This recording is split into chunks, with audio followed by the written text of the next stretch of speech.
आज इस वीडियो में हम solution of a system of linear equation पढ़ने वाले हैं। ये हमारा डिटर्मिनेंट का टॉपिक है, पर हमें यहाँ पे साइमल्टेनियस लीनियर इक्वेशन का यूज नहीं करना है। हमें यहाँ पे यूज करना है मार्टिन्स रूल का, और मार्टिन्स रूल का मतलब है इनवर्स ऑफ अ मैट्रिक्स के थ्रू। तो ये सब कुछ आपको अभी इस वीडियो में धीरे धीरे पता चल जाएगा, तो पूरी वीडियो को जरूर एंड तक देखिएगा। तो चलिए फ्रेंड्स, अब हम बात करते हैं solution of system of linear equation होता क्या है। उसके लिए सबसे पहले हम दो इक्वेशंस कोई भी ले लेते हैं। तो इस तरह की कुछ इक्वेशंस हमारे पास दो, और हमने क्लास 10 में ऑलरेडी पढ़ा है कि इनको सॉल्व कैसे करते हैं साइमल्टेनियस लीनियर इक्वेशन के थ्रू, जहाँ पे हमारे दो मेथड्स होते हैं, सब्स्टिट्यूशन और एलिमिनेशन। पर यहाँ पे हमें डिटर्मिनेंट के चैप्टर में है ये टॉपिक, और इसको सॉल्व करना है इनवर्स ऑफ अ मैट्रिक्स के थ्रू। मान लेंगे हमारी कोई एक मैट्रिक्स ए है, उसको हम बोलते हैं कोफिशिएंट ऑफ अ मैट्रिक्स। तो वहां पे हम लिख देंगे 5, 2, 6 और 5, जो भी x और y के कोफिशिएंट है। x एक मैट्रिक्स होगी जो कि हो जाएगी x और y, और हमें इसी की वैल्यू बतानी है x और y की। और b एक मैट्रिक्स मान लेंगे जो होगी -2 और 2। इन्हीं का यूज करके हमें x और y निकालना है। तो अभी हम वो आगे वीडियो में देखेंगे, पर उससे पहले कुछ कॉन्सेप्ट्स, बेसिक कॉन्सेप्ट्स फिर से डिस्कस कर लेते हैं। तो बेसिकली हम लोग लीनियर इक्वेशन के सिस्टम को सॉल्व करते क्यों हैं? ताकि हमारे पास सॉल्यूशन आ जाए, x और y की वैल्यूज आ जाए। अगर हमारे पास एक या एक से ज्यादा वैल्यूज आ रही हैं हमारी इक्वेशंस की, तो उसको हम कहेंगे कंसिस्टेंट। और अगर एक भी वैल्यू नहीं आ रही है x और y की, तो हम कहेंगे इनकंसिस्टेंट। अब कंसिस्टेंट में भी दो टाइप्स होते हैं, एक होता है इंडिपेंडेंट और एक होता है डिपेंडेंट। अगर हमारे सिस्टम ऑफ इक्वेशन के सॉल्यूशंस अलग अलग आ रहे हैं, यूनिक आ रहे हैं, तो उनको हम कहेंगे यूनिक सॉल्यूशंस, यानी वैल्यूज अलग अलग सेपरेटली डिस्टिंक्ट आ रही हैं। और अगर हमारे पास डिपेंडेंट वाला केस बनता है तो इनफाइनाइटली मेनी सॉल्यूशंस हो जाएंगे। अब वहीं अगर इनकंसिस्टेंट की बात करें तो हमारे पास एक भी सॉल्यूशन नहीं आएगा, यानी नो सॉल्यूशन, तो वो इनकंसिस्टेंट है। तो फिलहाल अभी हम यूनिक सॉल्यूशंस और इनफाइनाइटली मेनी सॉल्यूशंस पे, और साथ ही साथ नो सॉल्यूशंस पे, तीनों पे अलग अलग क्वेश्चंस लेके डिस्कस करेंगे। तो जैसा कि हमने शुरू में देखा भी है, सिस्टम ऑफ लीनियर इक्वेशन किस टाइप्स की होती है। अगर हम मान लें a1x + b1y = c1, ये हमारी पहली इक्वेशन है, और a2x + b2y = c2, ये हमारी दूसरी इक्वेशन। तो इसको लिखने का फॉर्मेट होता है a × x = b, और इसी को बोला जाता है सिंगल मैट्रिक्स इक्वेशन। और अगर हम यहाँ पे a की वैल्यू लिख दें मैट्रिक्स के फॉर्म में, यानी कोफिशिएंट मैट्रिक्स लिख दें, जो भी a1, b1, a2, b2 है, उसको एज इट इज यहाँ पे लिख दिया मैट्रिक्स के फॉर्म में, उसको हम a बोलेंगे।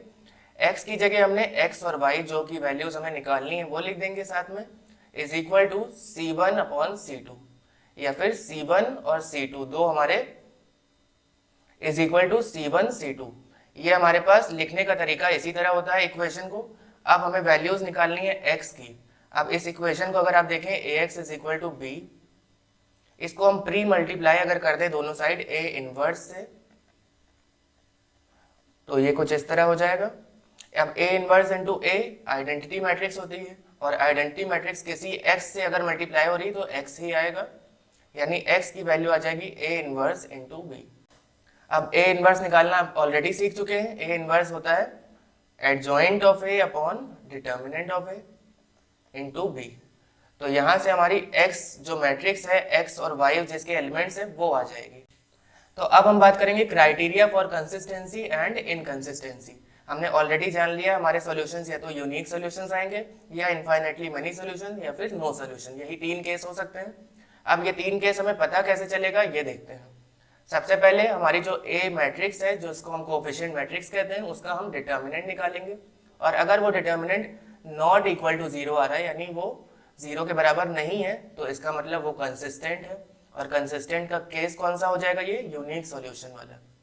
दूसरी तरफ अगर इक्वल टू 0 आ रहा है, तो उसमें दो केस हमारे पास बनेंगे। सबसे पहले जैसे ही डिटर्मिनेंट ऑफ a = 0 आया, तो हम चेक करेंगे क्या adjoint of a into b जो आ रही है हमारी मैट्रिक्स, वो क्या 0 है या नल मैट्रिक्स है।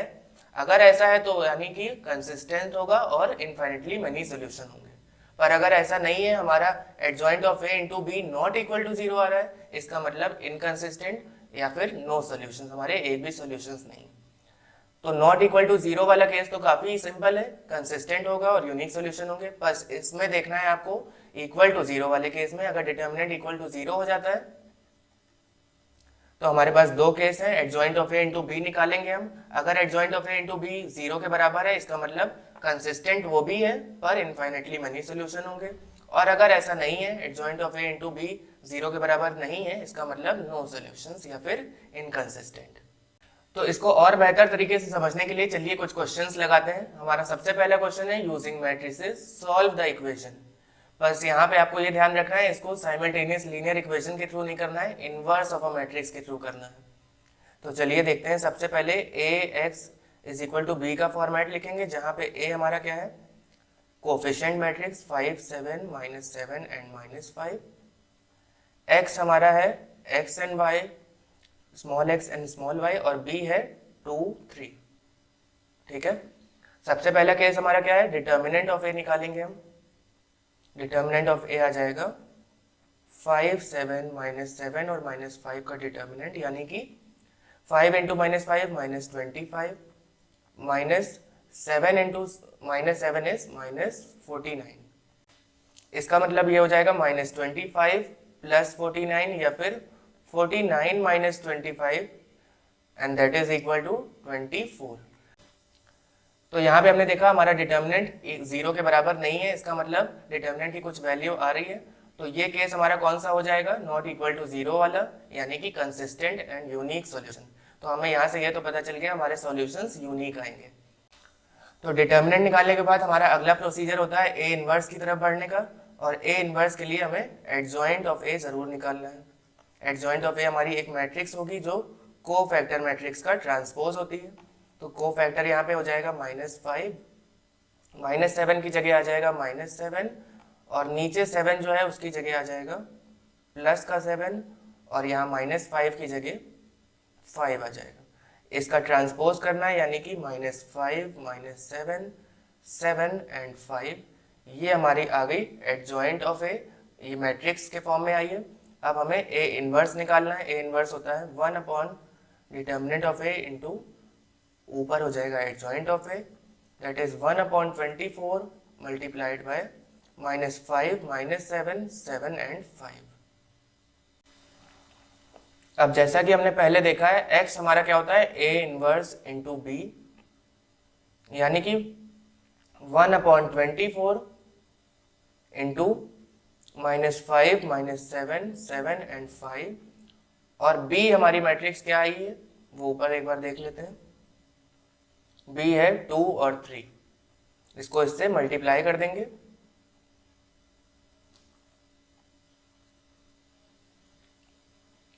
तो मल्टीप्लिकेशन ऑफ मैट्रिक्स भी आई होप आपको आता ही होगा। सबसे पहले पहली रो और पहले कॉलम, यहाँ पे एक ही कॉलम है। -5 इंटू 2 इज -10 प्लस 7 3 ज़ा 21, यानी 21 -10 यानी कि 11, और नीचे आ जाएगा -7 इंटू 2 यानी -14 प्लस 5 इंटू 3 15।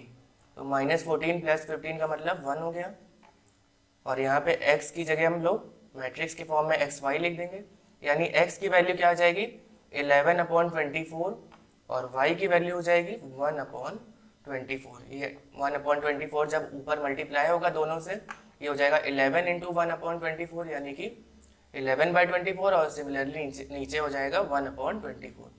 तो ये हमारे सॉल्यूशन आ गए हमारी लीनियर इक्वेशन के। तो यही हमारा फाइनल आंसर भी होगा यहाँ पे। तो हमारा नेक्स्ट क्वेश्चन है, हमारे पास दो इक्वेशंस गिवन है, लीनियर इक्वेशन, और हमें पूछा है क्या ये कंसिस्टेंट है या फिर इनकंसिस्टेंट है। तो सबसे पहला केस है हमारा डिटर्मिनेंट निकालने का। हमारी मैट्रिक्स है 1 3 2 और 6, और इसी का डिटर्मिनेंट निकालेंगे तो दोनों साइड पैरेलल लाइंस हो जाएंगी। डिटर्मिनेंट आएगा 6 - 6 यानी 0 के बराबर। अब जैसे ही डिटर्मिनेंट इक्वल टू 0 आ गया तो हमारा कौन सा केस आ जाएगा, या तो फिर consistent and infinitely many solution या फिर इनकंसिस्टेंट। तो देखते हैं उसके लिए हमें क्या करना है, adjoint of A into B निकाल के देखना है। अगर वो 0 के बराबर आ रहा है यानी इनफाइनेटली मेनी सॉल्यूशन, अगर नॉट इक्वल टू 0 आ रहा है तो फिर नो सॉल्यूशन। तो चलिए एडजॉइंट ऑफ ए निकालते हैं। यहाँ से एडजॉइंट ऑफ ए आ जाएगा हमारा कोफैक्टर मैट्रिक्स का ट्रांसपोज। सबसे पहले कोफैक्टर मैट्रिक्स क्या हो जाएगी, 1 की जगह आएगा 6, 3 की जगह आ जाएगा -2, 2 की जगह -3, और फिर 6 की जगह 1।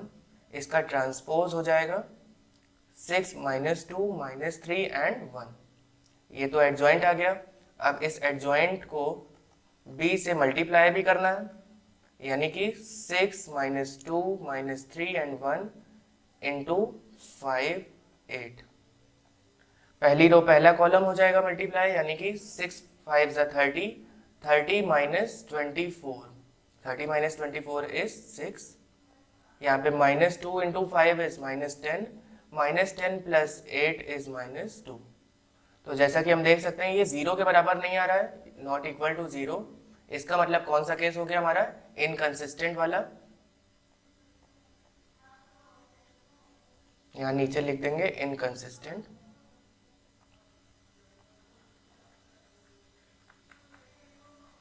तो सिंपल है ये वाला केस भी। तो हमें ये देख लिया कि कैसे हमें पता करना है कंसिस्टेंट है या फिर इनकंसिस्टेंट है। चलिए कुछ और क्वेश्चंस भी लगाते हैं। तो फिर से हमारे पास यहाँ पे दो इक्वेशंस गिवन है, 3x plus 4y equal to 7 and 6x plus 8y is equal to 14। इसको भी सॉल्व करने का तरीका वही रहेगा, a into x is equal to b। a हमारा है 6 3 4 8, x गिवन है x और y की वैल्यूज, और b है 7 14। सबसे पहला काम है हमारा डिटर्मिनेंट निकालने का। डिटर्मिनेंट ऑफ ए हो जाएगा 8 3 सा 24 माइनस 6 4 सा 24, यानी कि 0 के बराबर। अब डिटर्मिनेंट ऑफ ए अगर 0 के बराबर हो गया तो हमारा कौन सा केस आएगा यहाँ पे, या तो फिर कंसिस्टेंट इनफाइनेटली मेनी सोल्यूशन या फिर इनकंसिस्टेंट। तो हमें adjoint of A into B निकालना है। तो एडजॉइंट ऑफ ए हमारा आ जाएगा 3 की जगह आ जाएगा 8, 4 के जगह आ जाएगा माइनस 6, 6 की जगह माइनस 4 और 8 की जगह 3। इसका ट्रांसपोज यानी कि 8 माइनस 6 माइनस 4 एंड 3। ये एडजॉइंट आ गया। Adjoint of A into B निकालना है हमें, यानी कि 8 माइनस 6 माइनस 4 3 इंटू बी की वैल्यू है 7 और 14। इनको मल्टीप्लाई करके देखते हैं। तो यहाँ पे हमारे पास ऊपर आ जाएगा 8 इंटू 7 यानी 56 प्लस माइनस 4 इंटू 14 यानी माइनस 56। अगेन नीचे आ जाएगा माइनस 6 इंटू 7 यानी कि माइनस 42 प्लस 14 इंटू 3 42। तो adjoint of A into B हमारे पास 0 आ गया, यानी कि ये कौन सा केस हो जाएगा हमारा, इनफाइनेटली मेनी सोल्यूशन वाला। अब इनफाइनेटली मेनी सोल्यूशन का मतलब हमारे सॉल्यूशंस किस फॉर्म में होंगे। अगर ये हमारी इक्वेशन 1 है और ये इक्वेशन 2 है, तो हम मान लेंगे हमारी इक्वेशन 1 में y is equal to k, जहाँ पे k कोई भी नंबर हो सकता है integer. Let y is equal to k from equation 1। Equation 1 की वैल्यू क्या है हमारे पास, 3x plus 4y is equal to 7। तो 3x प्लस 4y की जगह y ना लिख के आपकी हम k लिखेंगे, यानी 4k is equal to 7।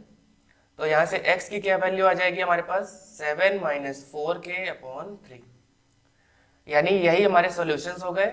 x की वैल्यू है 7 माइनस 4k अपॉन 3 और y की वैल्यू है k, जहाँ पे k कोई इंटीजर है। तो हमें पता भी है इनफाइनेटली मेनी सोल्यूशन का मतलब क्या होता है। अगर हम ग्राफ में देखें, जो भी हमारी ये दो इक्वेशन है, इसको अगर हम ग्राफ पे प्लॉट करेंगे तो हमारी लाइन एक के ऊपर एक आएगी। इसका मतलब हमारे सॉल्यूशंस कितने हो सकते हैं, इनफाइनाइट, उसको काउंट नहीं किया जा सकता है। इसलिए हम इसको k के बराबर कोई भी एक वेरिएबल को k ले लेते हैं और दूसरा वेरिएबल उसी के टर्म्स में निकालते हैं, k के टर्म्स में। तो यहाँ पे हमारी x और y की वैल्यूज यही आएंगी और यही हमारा फाइनल आंसर हो जाएगा। तो हमने 2x2 मैट्रिक्स में देख लिया कि हमें कैसे इनवर्स ऑफ अ मैट्रिक्स के थ्रू x और y की वैल्यूज निकालनी है। अब यहाँ पे 3x3 भी आएगा आपके कोर्स में, इसलिए x, y और z इन तीनों की वैल्यूज कैसे निकालना है वो भी देख लीजिए। इक्वेशन लिखने का फॉर्मेट वही रहेगा, a into X is equal to B, जहाँ पे a हमारा हो जाएगा 5 2 1 3 1 2 एंड 1 3 4, और x किसके बराबर हो जाएगा, x y z के बराबर, इज इक्वल टू 16 19 एंड 25। अब फिर से हमारा प्रोसीजर वही रहेगा, डिटर्मिनेंट ऑफ ए हमें निकालना है। पहली रो से अगर एक्सपेंड करते हैं तो 5 इंटू 5 वाली रो और कॉलम हाइट होगा तो 4 माइनस 6 माइनस 3 इंटू 3 वाली रो और कॉलम हाइट होगा तो 4 टू ज़ा 8 माइनस 3 प्लस 1 इंटू 2 टू ज़ा 4 माइनस 1। तो इसको हम फर्दर सॉल्व करेंगे तो 5 इंटू माइनस 2 आ जाएगा, माइनस 3 इंटू 5 प्लस 1 इंटू 3, और ये हो जाएगा माइनस 10 माइनस 15 प्लस 3। तो यहाँ से हमारी वैल्यू क्या आ जाएगी, माइनस 25 प्लस 3 यानी कि माइनस 22 के बराबर। और डिटर्मिनेंट नॉट इक्वल टू 0 है, इसका मतलब ए इनवर्स एग्जिस्ट करेगा। तो अब हम एडजॉइंट ऑफ ए निकालेंगे इसके बाद। तो हमारी को फैक्टर मैट्रिक्स यहाँ पे आ चुकी है। अब हमें एडजॉइंट निकालना है तो हमें उसका ट्रांसपोज करना पड़ेगा, यानी minus 2 minus 5 and 3 minus 10 19 minus 7 और 8 माइनस 13 माइनस 1। ये हमारा एडजॉइंट आ गया। अब हमारा अगला प्रोसीजर है x निकालने का, जो कि होता है a इनवर्स इंटू बी।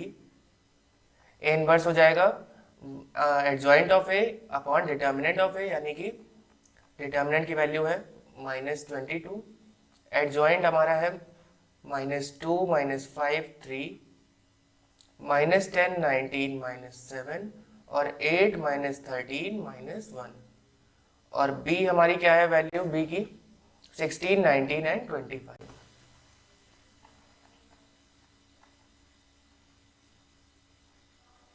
अब हमें ये दोनों मैट्रिक्स मल्टीप्लाई करनी है। माइनस 1 अपॉन 22 को एज इट इज रहने देंगे, और ये अगर हम देखें तो ये हमारी 3x3 मैट्रिक्स है और यहाँ पे 3x1 है। तो हमारी जो रिजल्टेंट मैट्रिक्स आएगी वो होगी 3x1 वाली। यहाँ पे माइनस 2 इंटू 16 यानी कि minus 32, minus 32 minus 190 and plus 25 into 8 यानी कि 200। That means 200 minus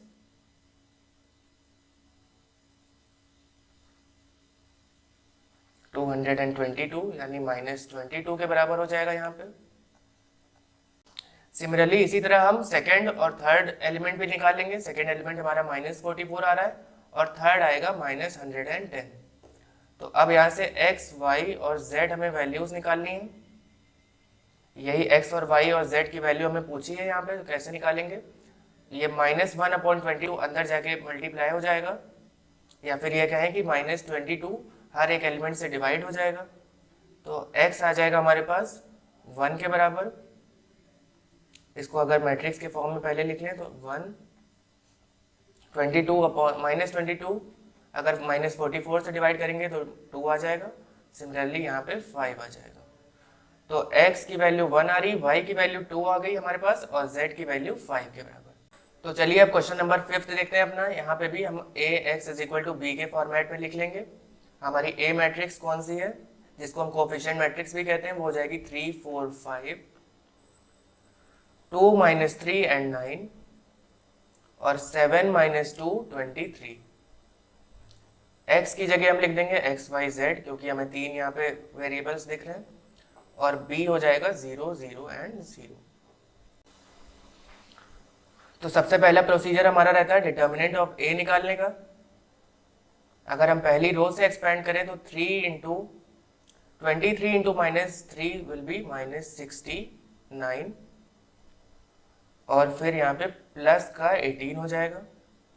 similarly minus 2 alternate science होते हैं, माइनस 2 रो और कॉलम को हाइड करा तो 23 इंटू 4 4 3 ज़ा 12 4 2 ज़ा 8 1 9 92 into 5 into minus 2 that is minus 10, और बाहर भी माइनस साइन रहता है तो प्लस का 10 हो जाएगा ये। प्लस 7 इंटू 7 वाली रो और कॉलम को हाइड करेंगे तो 9 into 4 is 36 minus 5 into minus 3 will be plus of 15। तो इसको सॉल्व करेंगे तो हमारे पास आ जाएगा माइनस 153, यहाँ पे आ जाएगा माइनस 204 और यहाँ पे आ जाएगा प्लस का 357। इसको फर्दर सॉल्व करेंगे तो हमारे पास डिटर्मिनेंट की वैल्यू 0 के बराबर आ जाएगी।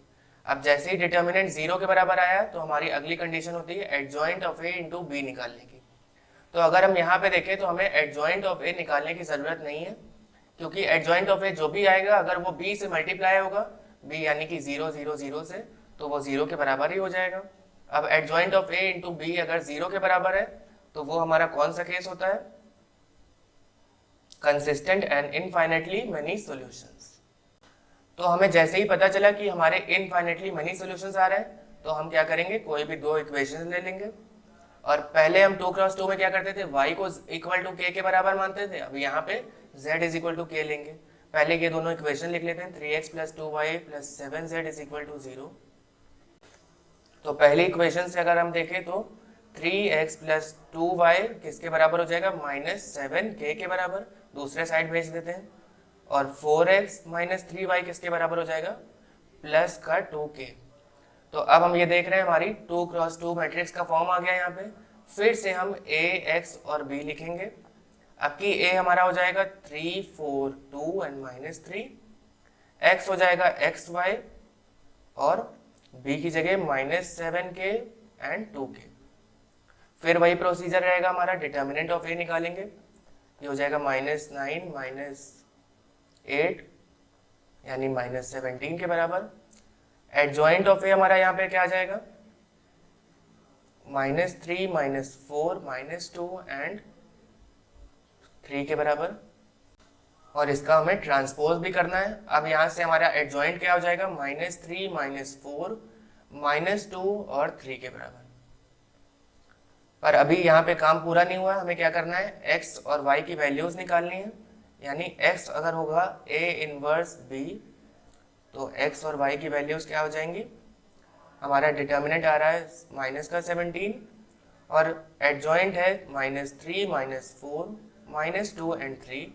और इस बार हमारा b जो है वो k के टर्म्स में है, जो कि है -7k एंड 2k।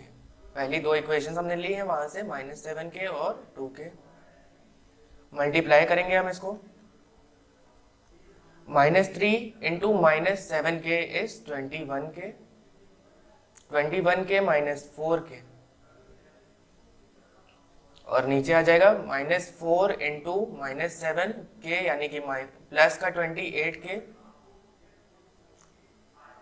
और यहाँ पे 3 इंटू 2 यानी कि प्लस का 6k, -1/17 और ऊपर आ जाएगा 17k, नीचे आ जाएगा 6 6 12 13 एंड 14 34k के बराबर। अब अगर हम इसको अंदर डिवाइड कर दें तो आ जाएगा -k और -2k। ये हमारी x और y की वैल्यूज आ गई। इनफाइनाइटली मेनी सॉल्यूशंस में k के टर्म्स में ही होता है। तो x हमारा यहाँ से क्या आ गया, -k, y आ गया -2k, और z किसके बराबर हमने लिया था, इनिशियली हमने k के बराबर। तो ये हमारे सॉल्यूशंस आ गए, यानी x, y और z की वैल्यूज आ गई। अब अगर इसको आप चाहें तो माइनस साइन मल्टीप्लाई कर दें अगर, तो x आ जाएगा k के बराबर, y हो जाएगा, यानी हमने इसको पॉजिटिव बना दी दो वैल्यूज 2k, और z हो जाएगा -k के बराबर। ये भी तरीका सही है और नीचे वाला भी सही है। तो इनफाइनाइटली मेनी सॉल्यूशंस में हमारे पास ये तीन सॉल्यूशंस आ गए, x, y और z के k के टर्म्स में। तो हम यहाँ पे लिख भी देंगे वेयर